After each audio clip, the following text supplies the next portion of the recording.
Hi, welcome back to KK Builds. My name is KK, and today I thought it would be fun to have this train running on a piece of track.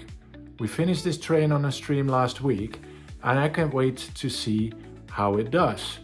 But in order to drive this train around a bit, we obviously need some tracks, right? We already had the platform in the back, over here somewhere. And yeah, we've got a piece of track over there. We've got the track on the lower level there, but that's not enough for a train to drive on.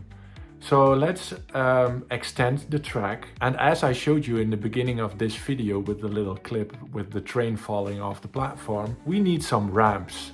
So let's focus on that with this video. So a quick recap, we've got the lower level tracks with the little station and the other little train. We've got the big crane there that we built earlier. We've got some cars over there and a piece of track right over there. So what would be cool is if the track would be extended to the left here, and we already prepared something for this. We have this piece of track over here and we need that to go uphill. Now, how do we know if our train is able to go uphill? I think we need to make like a test case, right? So we know how high that piece of wood there is. It's roughly 14 centimeters. And we know how much this piece of track is here before it curves off to that way. So we need to figure out if we can get the train on there or not. So let's do like a little bit of a test thing, where we have different angles of a hill and see if the train goes up the hill or not. And we might even use the different wagons for it to see if it works. Because obviously more weight means the train needs more power, and then we can judge if it can make it up the hill or not. So let's try and do that, right? Okay.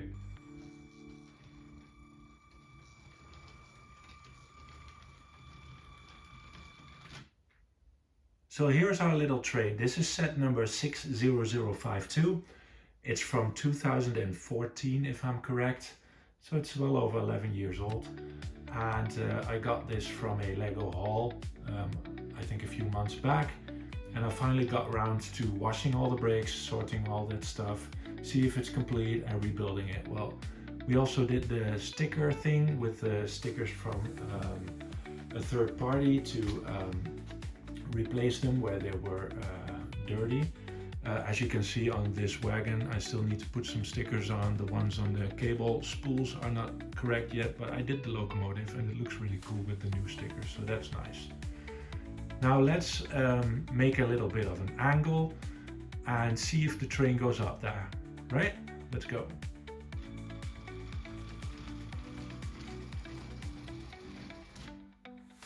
Now the boxes over here are only 12 centimeters high, which gives us a bit of a problem because the platform in the back of the table is 17 centimeters high. I just measured it again. So it's safe to say that using this length of board, we are not getting up that big of a hill. So we need to figure something else out, right? So I guess we need to divide the slope into two parts. Now, what do I mean when I say divide the slope by two parts? So I was thinking, if this distance is not enough to get the train up to a height of that, so that's 17 centimeters, right? Then we need to probably come down over here already, make that like, I don't know, 12 centimeters or something, and then go down from there, maybe. That would be better, but I'm thinking the boxes that we just used were already 12 centimeters, so we need to drop even more, I think. So let's have a think about that. Maybe we should make those 10, right? 10, and then go up there. We need to do some reshuffling, I think. I'll get back to you in a bit. 1 second. Now for the corners, I thought it would be cool to do it like this. over here you see 10 studs, which is the width that you normally get between the tracks when you use the Lego system switch tracks, for instance, right? So it's the default distance. Also, when you go on this side and you were to put platforms between there for passengers or whatever, then the width is enough. So what you need to do is you have a straight track over here, then the same kind of radius curve over here, and then another straight track over here. And this is all curved pieces, right? So in the future, we're gonna swap this one out for third-party rails or tracks that have a different curve so that it flows much nicer with the original one. So over there we have the raised platform. I decided to lower it a bit. I think 17 centimeters was way too high. I made it 14 now, so we have more room to play with.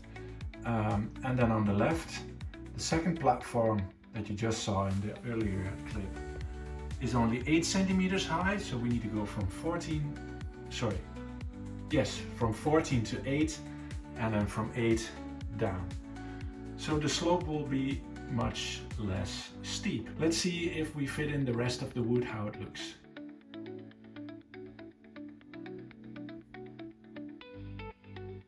Now I think this doesn't look half as bad as I thought it would.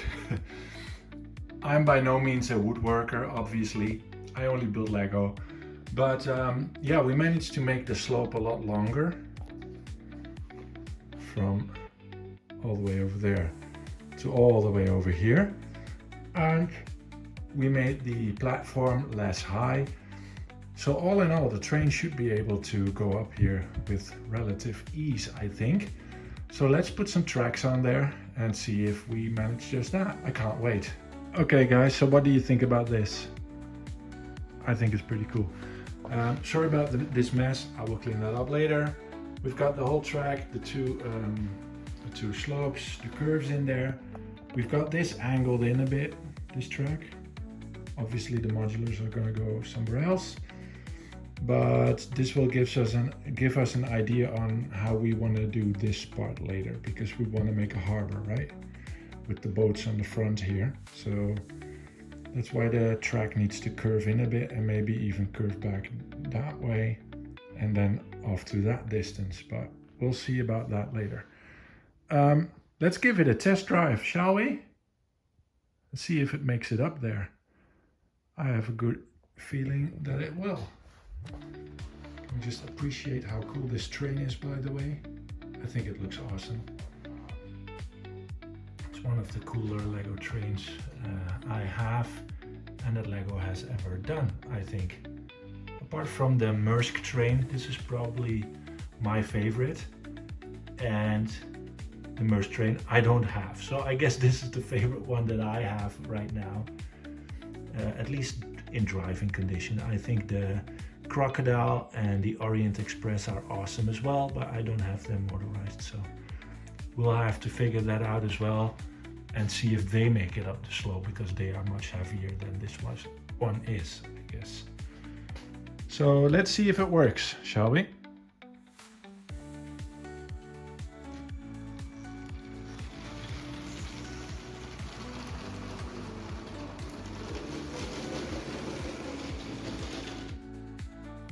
Perfect. Now back down. Oh, other way.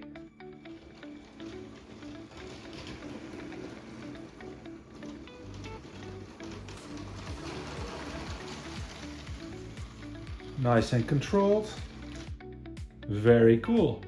I think this is a mission succeeded, isn't it?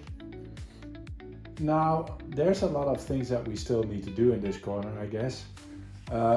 The area that you see here where the tools are and the other train is over there, this is going to be raised, and that's something where I want to have my amusement park, so the roller coasters is going to be in this corner.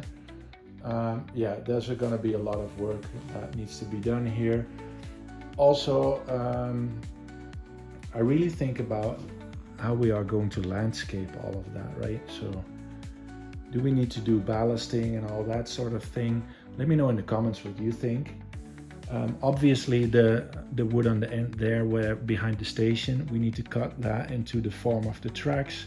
We'll probably change it a bit as it is. So this is still a mock-up, right? And we'll see how we get on from here. So let's send the train up the hill one more time, just because we can, right? Other way, there you go.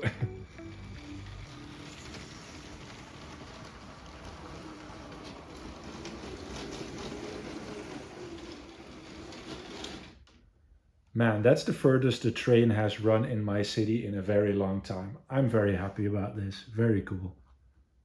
Now, obviously, as you can see, we have so much more to do still, but I'm very happy with the results so far, with all the ramp things going on and the train going actually up it. Because I was trying some stuff out earlier and it didn't work for one bit, and I was very worried. The platform was way too high, the distance was too short, the angles weren't making any sense. So yeah, I'm very happy that we got to this point at least, and that we now have a clear image in our minds as to how we want to progress with this city. Let me know what you guys think, right? So do you like these kinds of videos where I just tinker around with the different stuff, change things up that we already had sort of talked about and designed?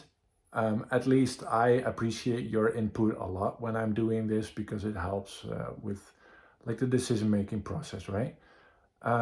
As you can see behind me, a lot still needs to be done. And we're going to continue on with all that stuff in a later video. Very cool. Thank you for watching this week. It has been my pleasure. From now on, we're releasing videos on a Saturday. It gives me a little bit more room in this in these hectic times of little kids going to school for the first time, and also planning a wedding and work and all that stuff. So bear with me, right? Thank you for watching. Next video, next Saturday. If you can't wait for a new video, there should be a video over here and over here. Be sure to like this video and subscribe to my channel. It will help me out a lot. Thank you very much. Have a nice weekend. See you next time. Bye-bye.